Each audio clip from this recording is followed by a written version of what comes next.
তো আজকে আমরা দেখবো এক্সেল শিটের মাধ্যমে কীভাবে শিপিং কস্ট বের করা হয়। তো চলুন, ধরা যাক আপনি একটি গার্মেন্টস অথবা ফ্যাক্টরিতে জব করেন। তো আপনাকে এখানে প্রোডাক্টের নাম এবং সাইজ দেওয়া হয়েছে এবং জোন দেওয়া হয়েছে। তো এই জোন এবং আইটেম সাইজ থেকে আপনাকে বের করতে হবে শিপিং কোস্ট। তো কীভাবে করবেন চলুন দেখা যাক।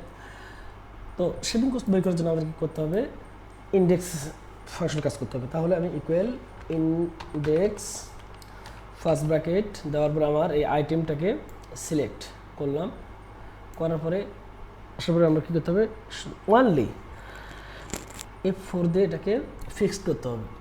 ফিক্সড করলাম, করার পরে কমা দিলাম, দেওয়ার পরে জোন যেহেতু আমার 6 অর্থাৎ জোন এদিকে 6 আছে, তাহলে আমি এই জোনটাকে 6টাকে সিলেক্ট করলাম, করার পরে দেখুন এল কলামের 3 নম্বর রো, কমা, তারপর আমার কী আছে, সাইজ আছে কোথায়, কে কলামের 3 নম্বর রয়ে, কে কলামের 3 নম্বর দেওয়ার পর ফার্স্ট ব্র্যাকেট ক্লোজ।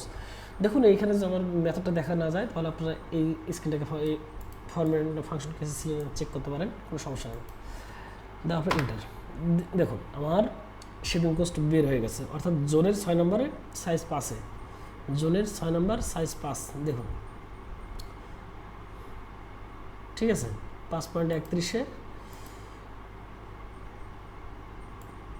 5.31 সাইজের শিপিং কোস্ট হচ্ছে 7.63। তো এখন দেখুন এটাকে আমি পুরোটাকে যদি ড্র্যাগ করি, ড্র্যাগ করলে আমার সম্পূর্ণ সাইজগুলোকে কমপ্লিট করে দেবে। ভিডিওটি ভালো লাগলে ফেসবুক পেজটিকে আপনারা লাইক অ্যান্ড শেয়ার করবেন, সেই সাথে ফলো বাটন দিয়ে ভিডিওটি আপনি টাইমলাইনে রেখে দেবেন, ভবিষ্যতে কাজে আসবে।